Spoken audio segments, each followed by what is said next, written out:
তুমি এলে না কেন এলে না ভাঙা ভাঙা মন আমার কি পেল এই শ্রাবণের সন্ধ্যাবেলা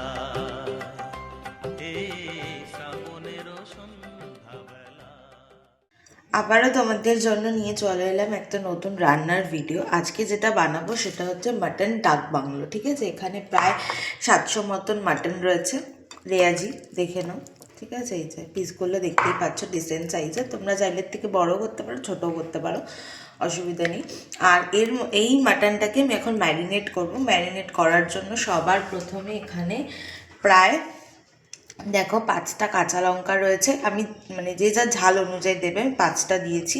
আর এখানে প্রায় 15 থেকে 16 কোয়া রসুন আছে। এটাকে আগে আমি মিক্সিতে পেস্ট করব। আচ্ছা, এই যে রসুন আর লঙ্কার পেস্টটা করলাম, ওটা এটার মধ্যে দিয়ে দিলাম। এবার একে একে আমি সব উপকরণগুলো দিচ্ছি। ফার্স্টে দেবো হচ্ছে এই যে হলুদ, দেখে নাও। ঠিক আছে, 1 চামচ হলুদ দিলাম।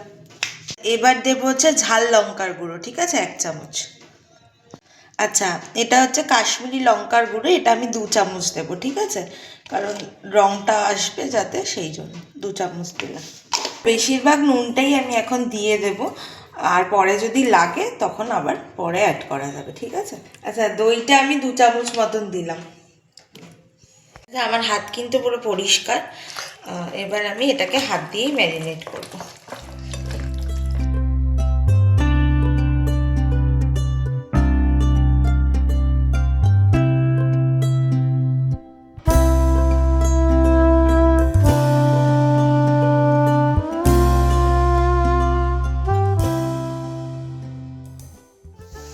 যে দেখো ম্যারিনেশন কিন্তু কমপ্লিট। এবার আমি এটা আধ ঘন্টার জন্য রেখে দেবো।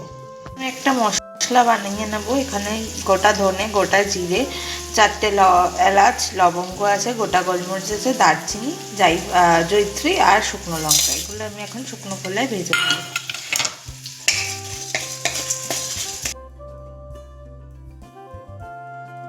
এটা কিন্তু ভাজা হয়ে গেছে, একটা সুন্দর গন্ধ বেরোচ্ছে। তো এবার আমি এটাকে নামিয়ে ফেলবো। তোমরা চাইলে কিন্তু এটা মিক্সিতেও করতে পারো ঠান্ডা করে নিয়ে। আমি একটু হামানদিস্তাতেই করছি, তাহলে দেখতে বেশ ভালোও লাগে।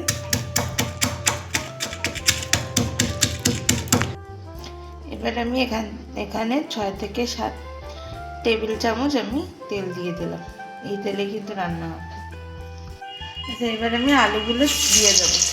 অথেন্টিক একদম রেস্টুরেন্ট স্টাইলে ডাক বাংলো বানালে কিন্তু ওখানে কিন্তু আলু দেয় না, যেহেতু এটা একটু মানে আমাদের বাঙালিদের মাটনে আলু না হলে হয় না, সেই জন্য কিন্তু আমি আলু দিয়েছি। তোমরা কিন্তু চাইলে কিন্তু আলু নাও দিতে পারো।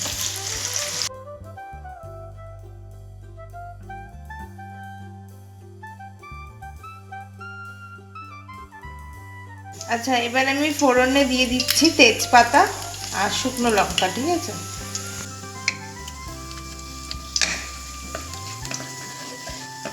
এবার এখানে দেখো আমি 3টে মিডিয়াম সাইজের পেঁয়াজ কেটে নিয়েছি। ঠিক আছে, এরকম। এবার এটাকে আমি দিয়ে দেবো তেলের মধ্যে।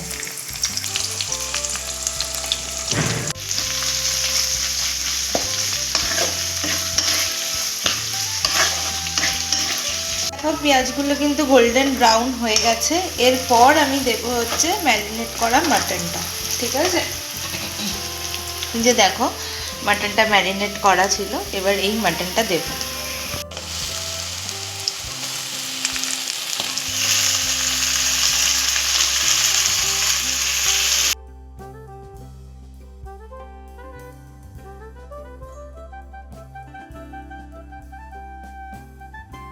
এবার আমি এটাকে হাই ফ্লেমে মানে 10 থেকে 20 মিনিট এটা কষবো ঢাকা দিয়ে। ঠিক আছে,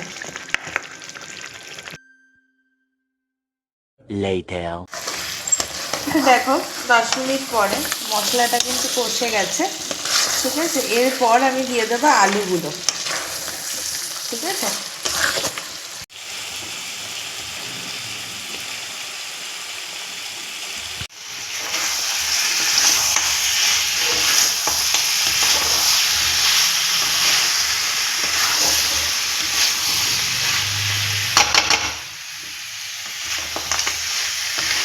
এবার যে বাটিটাতে আমি জল মানে ম্যারিনেট করেছিলাম সেই বাটিটাতে একটু মশলা দিয়ে আমি সামান্য একটু জল দিয়ে দিলাম। আচ্ছা, এবার আমি এই যে জায়ফল আছে, জায়ফলটাকে একটুখানি ঘষে আমি দিয়ে দেবো, যাতে মাংসটা একটু সিদ্ধ হয়ে যায়, মানে তাড়াতাড়ি আর কি সিদ্ধ হয়।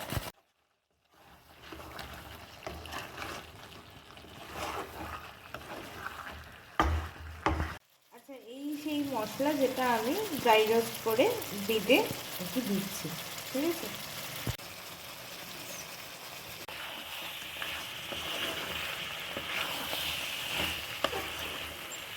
Later. আচ্ছা দেখো, মোটামুটি হয়েই এসছে। এবার আমি হচ্ছে শাহি গরম মশলা একটু দিয়ে দেবো। রেডি হয়ে গেছে মাটন ডাক বাংলো, ঠিক আছে। তোমরাও সবাই বাড়িতে এইভাবে বানাইও, খুব সহজ রেসিপিটা।